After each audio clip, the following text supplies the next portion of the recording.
Assalamualaikum warahmatullahi wabarakatuh. Perkenalkan, saya Yuda Prasetya selaku ketua dari kelompok 8. Di sini kami akan menjelaskan mengenai penegasan tindak pidana lingkungan hidup.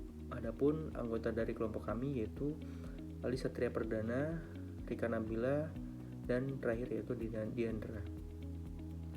Tindak pidana lingkungan hidup saat ini diatur dalam Undang-Undang Nomor 32 Tahun 2009 tentang perlindungan dan pengelolaan lingkungan hidup.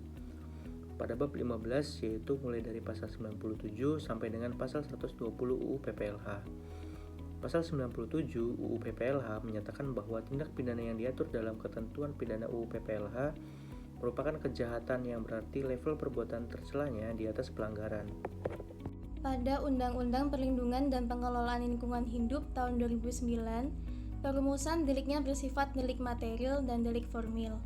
Yang dimaksud dengan delik material di sini merupakan delik yang rumusannya memberikan ancaman pidana terhadap perbuatan yang telah menimbulkan akibat dari perbuatan atau ada hubungan kausalitas antara perbuatan dan akibat dari perbuatan. Sedangkan delik formil merupakan delik yang rumusannya memberikan ancaman pidana terhadap perbuatan yang dilarang tanpa memandang akibat dari perbuatan. Pasal-pasal UU PPLH yang di dalamnya terdapat delik material antara lain dalam pasal 98 ayat 1, ayat 2, ayat 3, pasal 99 ayat 1, ayat 2, ayat 3, dan pasal 112. Nah, di sini kita hanya akan bahas beberapa pasal saja, yaitu pasal 98 ayat 1 dan 99 ayat 1 UU PPLH. Berdasarkan pasal 98 ayat 1 UU PPLH, setiap orang yang sengaja melakukan perbuatan yang mengakibatkan dilampauinya kriteria baku kerusakan lingkungan hidup, maka akan dipidana dengan pidana penjara paling singkat 3 tahun dan paling lama 10 tahun, dan dengan denda paling sedikit 3 miliar rupiah dan paling banyak 10 miliar rupiah. Nah, berdasarkan pasal 99 ayat 1 UU PPLH, setiap orang yang lalai dan mengakibatkan dilampauinya kriteria baku kerusakan lingkungan hidup dapat dipidana penjara paling singkat 1 tahun dan paling lama 3 tahun, dan dengan denda paling sedikit 1 miliar rupiah dan paling banyak 3 miliar rupiah.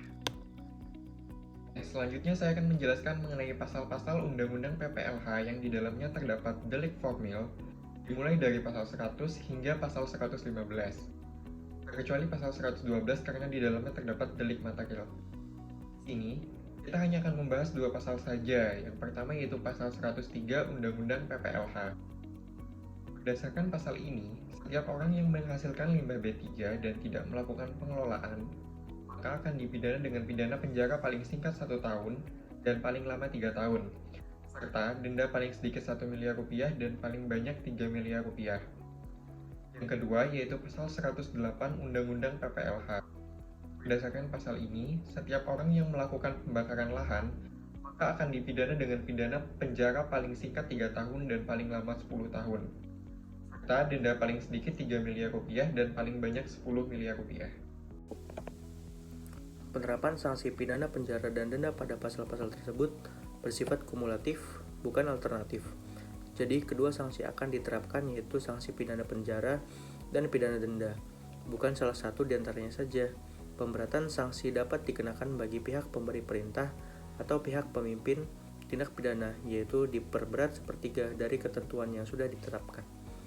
Berikut penjelasan dari kelompok kami, kurang lebihnya mohon maaf. Billahi taufiq wal hidayah. Wassalamualaikum warahmatullahi wabarakatuh.